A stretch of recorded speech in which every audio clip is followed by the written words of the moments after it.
Elizabeth, that the Americans would be held responsible for any attack that the Held responsible. Sorumlu tutulmak değil mi? YPG or Kurdish militia undertake against Turkish interest forces or territory. All right, Jamal, thank you very much. Turkish territory. Turkish territory, Türk toprakları. Much for that. For now, that is Jamal El-Shayal joining us live from Ankara. Let's So get joining us live. Bize canlı katıldı. Joining us live. more on this now with Ibrahim Freyhap.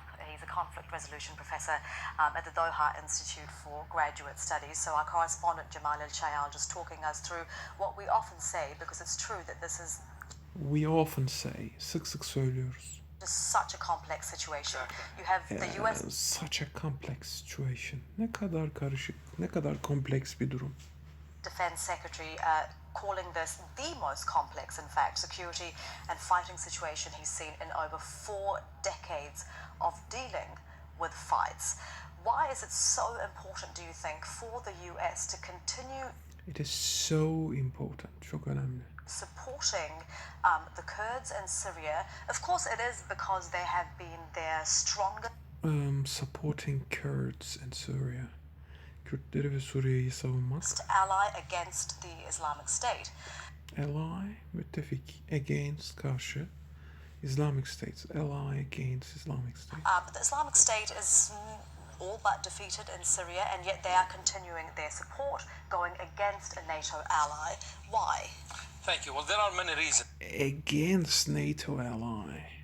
actually for why the US is taking such a strong position on supporting Such a strong position. Ne kadar güçlü bir pozisyon.